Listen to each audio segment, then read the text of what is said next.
Okay guys, the self-employment trap. It's important that we understand how the self-employment trap works so that we can get out of it. Now, what do I mean when I say the self-employment trap? Think about this for a minute. Most of us go self-employed for freedom. We're either pissed off with our job, the people that we're around, we want to earn more money, we want more flexibility, we want to be able to take time off when we want, etc. So for these reasons and maybe other reasons, we decide to go self-employed. We feel that we're going to be better off if we're working for ourselves. We want to be free. We're ambitious. Somewhere along the lines, what happens is we become trapped. We become a prisoner in our own businesses, in our own plastering businesses. How we end up in that situation is quite simple.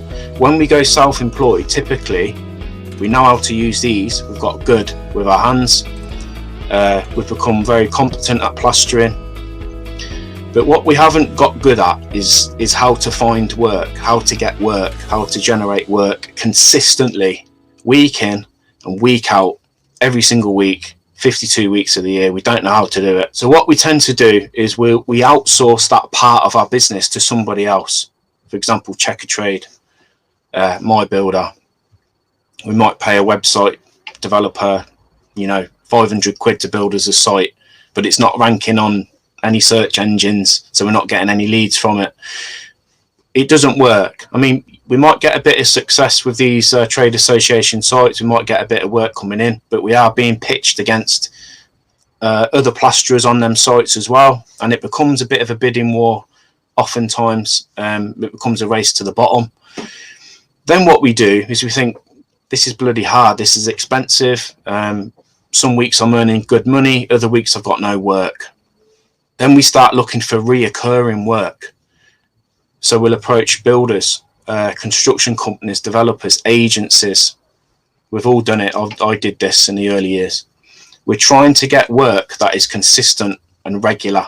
So we make that mistake of sort of going back into an employee sort of mindset and relying on somebody else, depending on somebody else to give us the work every week, so we can get ourselves out of that stressful pressure of finding work and having to market ourselves, having to convert leads, having to constantly drive around looking at jobs.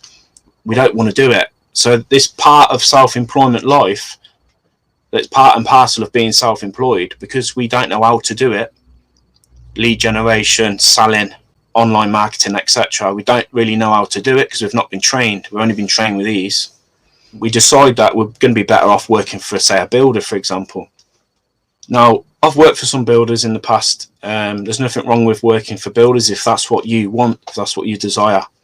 But unless you find a real good one, a real good builder that's going to give you regular work week in and week out all year round, and that is very, very trustworthy and has integrity to pay you on time every time, you might find that working for builders can be just, if not more stressful than if you were to go down the marketing road and the domestic road.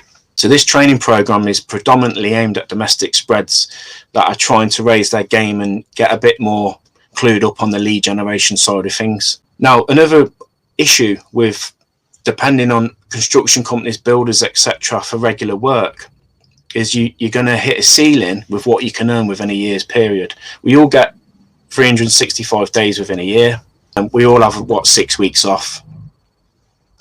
We all get ill. I whittled it down to, I think it was 226 days or something like that of actual working days that I had last year. I don't work weekends, so that's excluding Saturdays and Sundays. 226 days. Now, if you were to do the math on 226 days or thereabouts, working for a builder, if you get your 200 quid a day and then you've got to take out all your overhead, your running costs, you've got your tax liability, although you might be paying your CIS, which is fair enough. Either way, you've got your costs coming out of that day rate, your tools, your van, phone bill, etc., insurances, things like that. When you work it all out, you might be lucky to pull in 40 grand for the year. Again, you might have, deductions from that as well. Now, that's not a bad earner. But when you look at the graft that you're putting in and year out, and none of us are getting any younger, the wear on the body, etc., we have to make a decision whether that's sustainable to earn that year in and year out. And then there's the risk of course, the builder might pull the rug.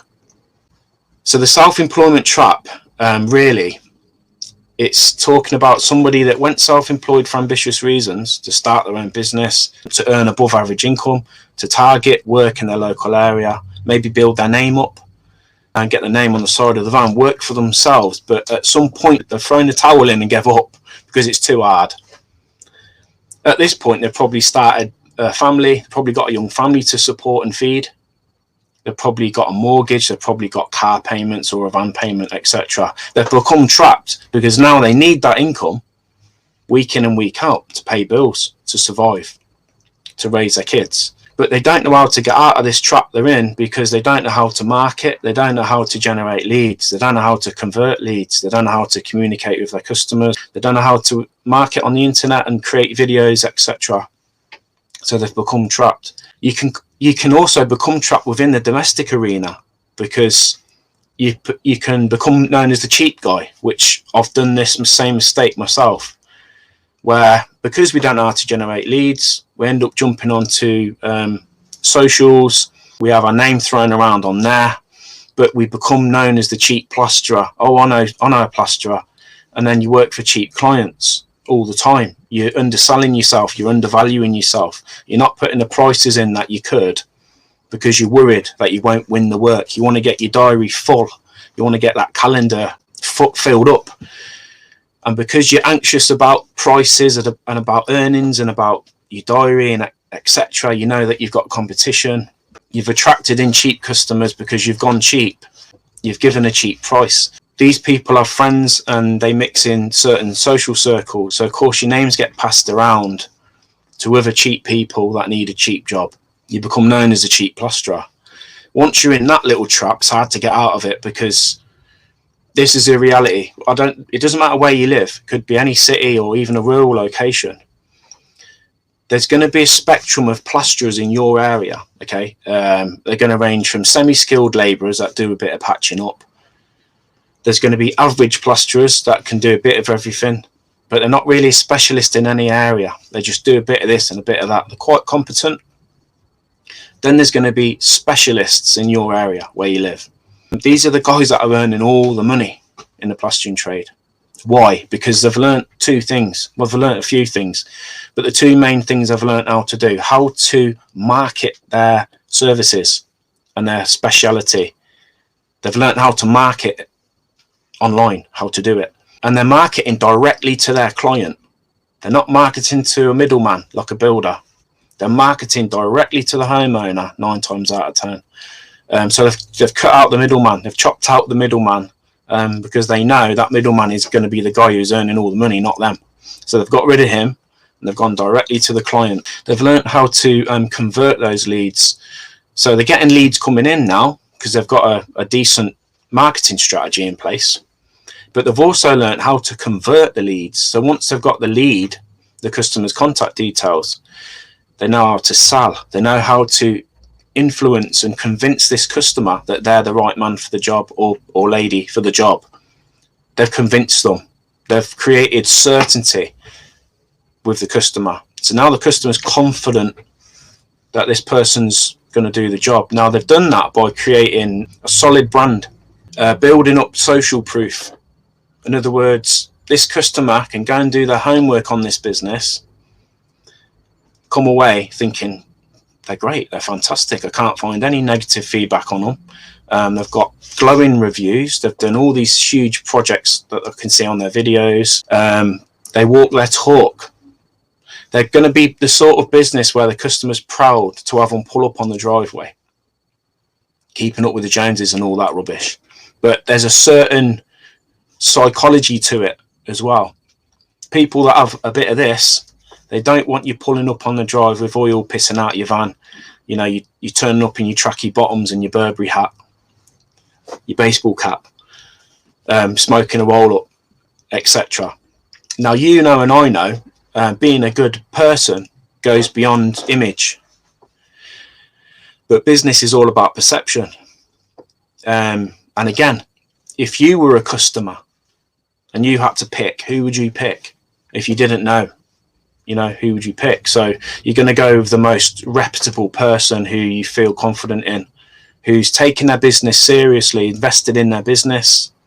They've got a standard, personal standard, a quality standard within their work and their finish, and they're willing to put their work on camera, on video. That's how confident they are of their speciality. So these are the kind of things that will differentiate you from the competition. Think of it as a spectrum of plasterers in your area. You've got the semi-skilled guys, you've got the average spreads, you've got the specialists. So this is where we're aiming to be, guys, on this program, and this is what is going to pull us out of this trap, the self-employment trap.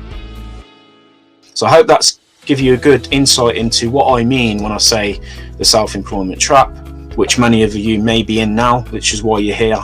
And next we're going to move on to how do we get out of that trap. And it starts with brand building our name up, getting ourselves online, leveraging these 3 platforms that I spoke about in the introduction video in guide 1. So if any of this has interested you guys, be sure to hit the link in the description where you can find out more information on the Trial Talk mentoring group. Thank you for watching. We'll see you next time.